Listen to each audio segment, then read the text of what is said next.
Hello दोस्तों, आप सभी कैसे हैं। मैं सुनील प्रजापति दी रेडियो यूनिवर्सिटी में आपको स्वागत है।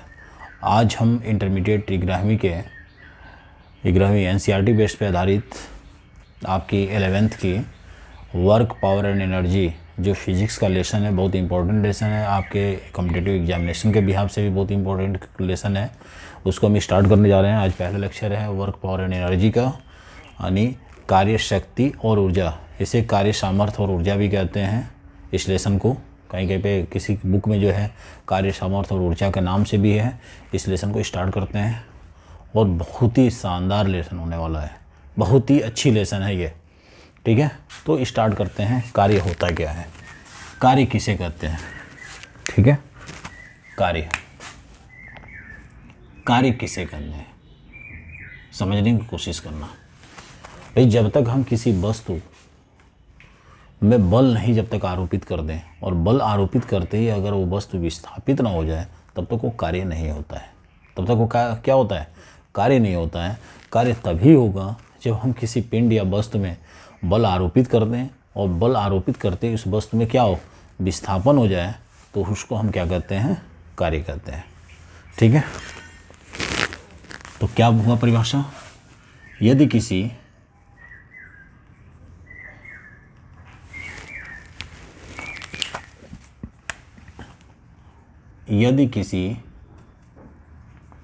पिंड या वस्तु पर बल F आरोपित करें,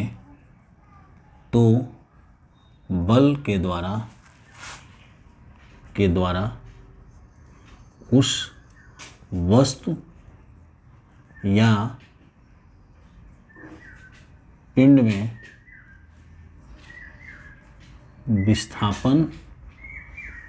विस्थापन या पिंड विस्थापित हो जाती है, पिंड विस्थापित हो जाती है, तो उसे कार्य कहते हैं। क्या कहते हैं, कार्य कहते हैं। क्या कहते हैं, कार्य कहते हैं। समझने की कोशिश करना।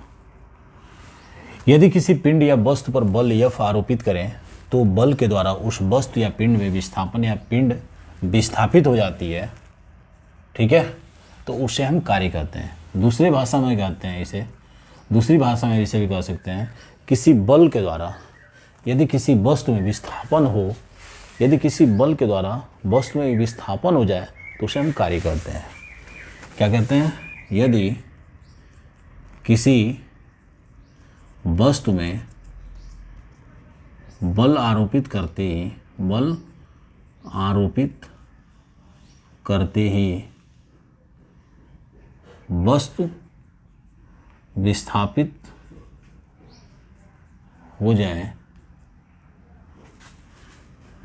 हो जाए तो उसे कार्य कहते हैं। क्या कहते हैं, कार्य कहते हैं। ठीक है, उसे हम क्या कहते हैं, कार्य कहते हैं। मान लीजिए, जैसे हमारे कहने का मतलब ये है, हम कार्य को W से प्रदर्शित करते हैं, ठीक है, और बल को F से प्रदर्शित करते हैं, और विस्थापन को D से हम प्रदर्शित करते हैं। समझ में आइए, W = F × D। यानी हमने कार्य को किससे प्रदर्शित किया, इसे कैपिटल W से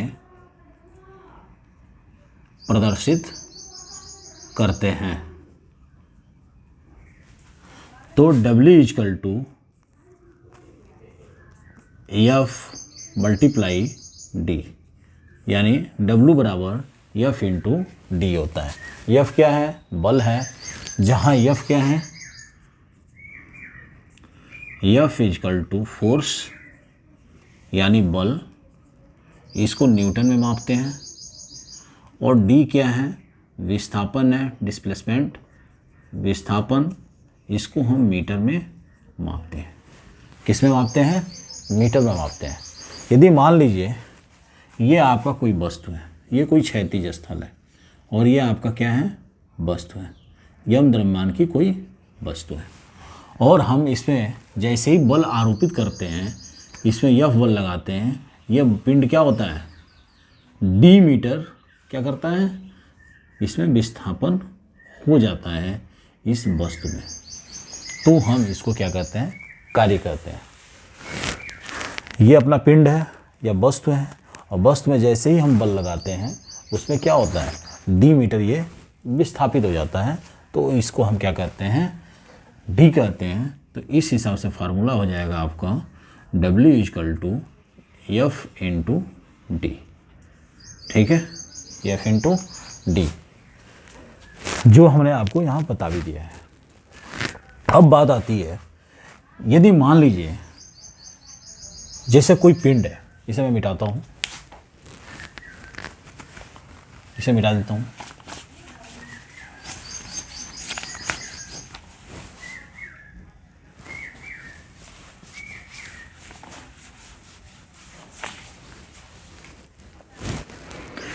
मान लीजिए जैसे ये कोई पिंड है आपका, कोई क्षैतिज स्थल है ये आपका, और ये वस्तु जो है इस क्षैतिज स्थल पे रखा गया है।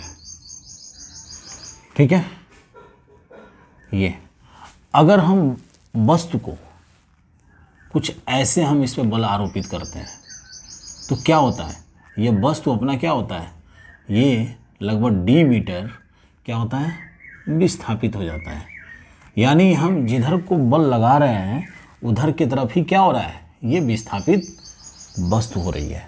यानी जैसे आप बचपन में देखा होगा, जैसे ईंट के पत्थर वगैरह को या खिलौने को हम क्या करते हैं, एक रस्सी से बांध लेते हैं और क्या करते हैं, उसको आसानी से खींचते हैं। जैसे ही उसके अंदर खिंचाव, एक बल लगता है, जैसे खिंचाव होता है, खिंचाव एक तरह का बल है, और क्या होता है, वो वस्तु बल के दिशा में ही क्या होता है, विस्थापित होने लगती है। तो ये क्या होता है, यहाँ पे एक तरह का कोण बनता है, वो कोण होता है थीटा। क्या होता है, वो थीटा होता है। तो हम क्या कर सकते हैं, इसको कैसे आरोपित कर सकते हैं, यहाँ भी हम इस चीज़ को परिभाषित कर सकते हैं। और यहाँ पे एक फार्मूला बनेगा हमारा W = FD cos थीटा। क्या बनेगा, W = FD cos theta.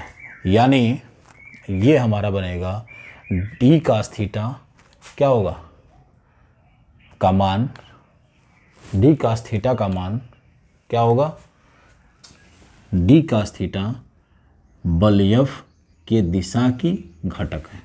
D cos theta बल F के दिशा का घटक है। यानी हम इसको परिभाषित कर सकते हैं, यहाँ पे परिभाषित कीजिए, किसी बल द्वारा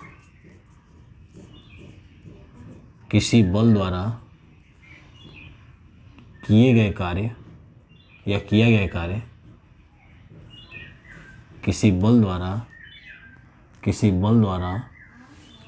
किया गया कार्य का मान बल के द्वारा उत्पन्न विस्थापन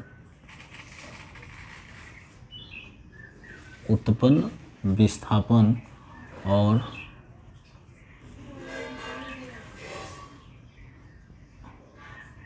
विस्थापन द्वारा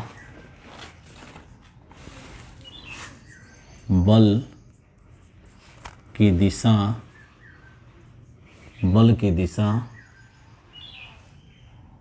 में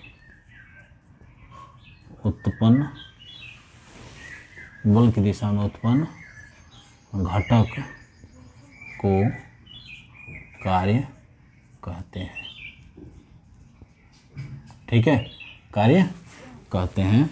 यानी F = FD cos थीटा। ठीक है, FD क्या होगा, cos थीटा। अब बात करते हैं, ये हमारा आपने वेक्टर के रूप में देखा होगा, वेक्टर अभी हमने पीछे वेक्टर के रूप में आपने देखा होगा कि A vector dot B vector equal to A B cos theta. तो हम इसको कैसे लिख सकते हैं, सेम ये कंडीशन है, तो W equal to F vector dot V vector. ठीक है, इसको हम ऐसे लिख सकते हैं, जहाँ कार्य क्या है, कार्य क्या है, कार्य एक अदिश राशि है, अदिश राशि है, अदिश राशि है, और इसका मात्रक, इसका मात्रक कार्य का मात्रक, इसका मतलब कार्य का मात्रक होता है न्यूटन, न्यूटन मीटर, या इसको हम कह सकते हैं जूल। क्या कह सकते हैं, जूल। ये आपका जो है यम के एस पद्धति में है, यह आपका यम के एस पद्धति में इसका मात्रक होता है न्यूटन मीटर या जूल होता है। ठीक है, यम के एस पद्धति में। अच्छा, सीजीएस पद्धति में इसको हम कहते हैं, सीजीएस पद्धति में होता है आपका डाइन सेंटीमीटर, यहाँ लिख देते हैं, सीजीएस पद्धति में होता है आपका डाइन सेंटीमीटर या अर्ग। क्या होता है, अर्ग। क्या होता है आपका, अर्ग होता है। ठीक है, अर्थात 1 जूल बराबर, हम इसको लिख सकते हैं 1 जूल बराबर 10⁷ अर्ग। ये हमारा इसके बराबर होता है, 1 जूल बराबर 10⁷ अर्ग के बराबर ये अपना होता है। ठीक है, अच्छा, अब हम यहाँ बात करें कि 1 जूल की डिफिनीशन क्या होगी, क्या होगा, 1 जूल की डिफिनीशन क्या होगी। तो हम उस चीज़ पर चर्चा करते हैं, इसको मिटाता हूँ मैं। 1 जूल क्या, हम इसी परिभाषा से देखिए, जो आपका परिभाषा था W equal to F D, हम क्या बल को, एफ बल को हम 1 न्यूटन लिख सकते हैं, डी जो विस्थापन है, इसको विस्थापन को हम 1 मीटर लिख सकते हैं। तो इसलिए 1 जूल बराबर 1 न्यूटन गुणे मल्टीप्लाई 1 मीटर। तो ये क्या हो गया आपका, 1 हो गया। तो हम इसको लिख सकते हैं, कुछ ऐसे लिख लीजिए आप इसको, 1 न्यूटन मल्टीप्लाई 1 मीटर। तो हम इसका डिफिनेशन कैसे लिख सकते हैं, यदि किसी पिंड पर, यदि किसी पिंड पर 1 न्यूटन का बल, क्या कर सकते हैं, 1 न्यूटन का बल लगाने पर वह पिंड 1 मीटर विस्थापित हो जाए, तो उसे हम 1 जूल कहते हैं। यदि किसी पिंड पर 1 न्यूटन का बल लगाने पर वह 1 मीटर विस्थापित हो जाए, तो उसे हम क्या कहते हैं, 1 जूल कहते हैं। तो 1 जूल की डिफिनीशन कैसे देंगे आप, नीचे लिख लीजिए, इसको मैं मिटाता हूँ। कैसे लिखोगे, यदि किसी पिंड पर, यदि किसी पिंड पर 1 न्यूटन का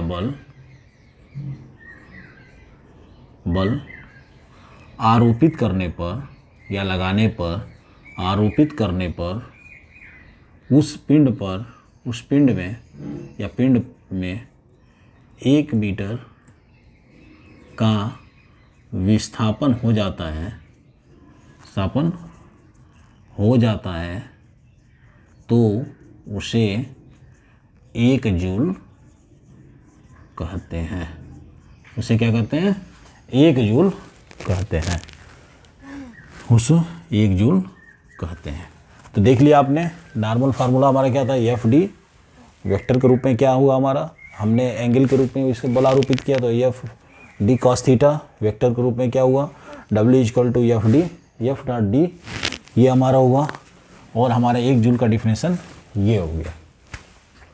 ठीक है, तो ये देखिए, ये लेसन बहुत ही इम्पोर्टेंट है, आपके एग्ज़ाम में भी आता है, और जितने भी ये आपके इस लेसन से संबंधित है, आपके कॉम्पिटिटिव एग्ज़ाम में भी आता है। तो लेसन को बड़े आराम से पढ़िए, बहुत अच्छे से पढ़िए, कि आपको एक एक चीज़ें आ जाए। अच्छा, दूसरी बात ये है, यदि आप चैनल पर नए हैं तो चैनल को ज़रूर सब्सक्राइब कर लें, ज़्यादा से ज़्यादा शेयर करें, लाइक करें, अगर कोई बात हो तो कमेंट बॉक्स में ज़रूर लिखें। ठीक है, ओके, चलते हैं, अब आगे चलते हैं। अब बात करते हैं इन फार्मूलों के बाद कि कैलकुलस में फार्मूला इसका कैसा होता है। जो कैलकुलस का अपना होता है वो कैलकुलस में बहुत इंपॉर्टेंट होता है। उस फार्मूले से संबंधित आपके क्वेश्चन भी आते हैं, क्वेश्चन भी आते हैं, एग्जाम में भी पूछता है, तो उस पर जानते हैं क्या होता है। ठीक है, अभी हम जो अपना चैप्टर चल रहा है इस लेसन के अंदर वो कार्य का चल रहा है। ठीक है, वो हमारा कार्य का चल रहा है। ठीक है, चलिए अब बात करते हैं कैलकुलस में। कैलकुलस में ये बहुत इंपॉर्टेंट है आपका कैलकुलस का। कैलकुलस में हम क्या करते हैं, इसी चीज़ को जो हमारा क्या था W=FD, हमने क्या कितने फार्मूले पढ़े, FD एक फार्मूला ये पढ़ा हमने, W=FD cos थीटा, ये भी हमने फार्मूला देख लिया। हमने ये वेक्टर के रूप में भी देखा, F vector dot V vector, ये भी हमने फार्मूला देख लिया। 1 जूल की डिफिनीशन भी जान लिया, क्या होता है डिफिनीशन, और हमने वर्क का भी डिफिनीशन जान लिया।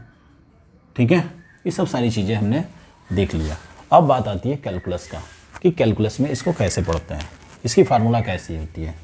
तो W हमारा सेम है, W= इंटीग्रेशन, ठीक है, इंटीग्रेशन ये हमारा हुआ x1 x2 और F क्या है, बल है, तो F बल dx। ठीक है, क्या होगा dx, अर्थात dx क्या है, ये हमारा है बल F के सापेक्ष, बल F के सापेक्ष, यानी F क्या है, dx क्या हो गया, dx हमारा बल F के सापेक्ष, बल F के सापेक्ष, यानी जो हमारी रेंज हो गई, जो हमारी परास हो गई, जो हमारा एक क्षेत्र हो गया x1 से x2, ये हमारा क्या हो गया, विस्थापन हो गया। यानी ये हमारी प्रारंभिक स्थिति थी जब वस्तु रखी गई थी, जब हमने बल आरोपित किया तो ये हमारी सेकंड स्थिति हो गई, यानी दूसरी स्थिति हो गई। इसको हम लिख सकते हैं प्रारंभिक स्थिति वस्तु की, और ये आपका द्वितीय स्थिति, या इसको कहते हैं हम अंतिम स्थिति, इसको हम अंतिम स्थिति के नाम से भी जानते हैं। ठीक है, ये हमारा अंतिम स्थिति है। चलिए अब हम आगे चलते हैं, एक एग्जाम्पल के रूप में एग्जाम्पल स्टार्ट करते हैं। एग्जाम्पल है हमारा, उदाहरण है, किसी पिंड पर लगाया गया बल, किसी, इस फार्मूले से हम लेते हैं इस फार्मूले को, F=F डॉट डी डॉट, यदि किसी पिंड पर लगाया गया बल F कितना है, ये है F=2I cap plus J cap minus K cap. ठीक है, ये हमारा है, और उस पिंड में विस्थापन D= क्वेश्चन है आपका I cap plus 2J cap plus K। तो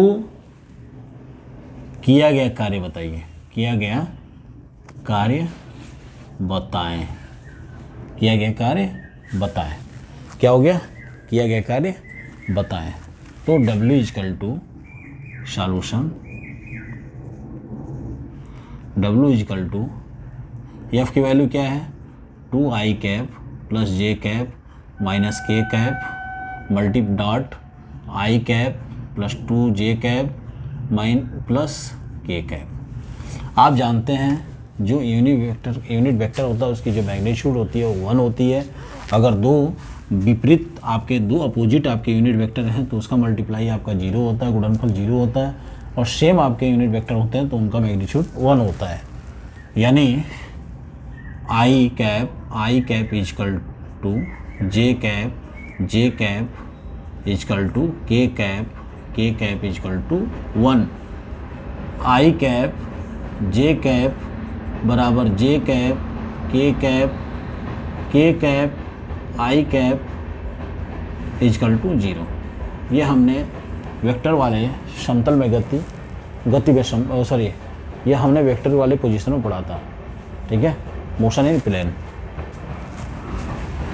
ठीक है, जो हमारा लेसन था मोशन इन प्लेन उसमें हमने पढ़ा था इस चीज़ को। अब इस पे क्या करते हैं, इसको हल करते हैं। W इजकल टू, आप देखो अगर आप इसका गुणा करेंगे तो 1 हो जाएगा, तो 2 हो जाएगा, इसका इधर कर दीजिए प्लस 2 हो जाएगा, इसका यहाँ गुणा करेंगे -1 होगा, तो कितना होगा 4 - 1 इजकल टू 3। ये आपका जूल हो जाएगा, ये आपका हल हो गया, ये आपका आंसर हो जाएगा, ठीक है दोस्तों। तो मुझे आशा है कि आपको बहुत अच्छी तरीके से समझ में आया होगा, किसी तरह की कोई दिक्कत नहीं होगी, ठीक है। तो हमारा ये क्या निकला, वर्क 3 जूल का निकला, ठीक है। इसके बाद हम लोग पढ़ेंगे, जस्ट इसके बाद हम कुछ कैलकुलस वाले फार्मूले पर हम वो करेंगे, क्वेश्चन सॉल्व करेंगे, तो उसको भी देख लेते हैं क्या होता है, ठीक है। इसको मिटाते हैं। अगला एग्जाम्पल है कैलकुलस का, देखो क्या होता है।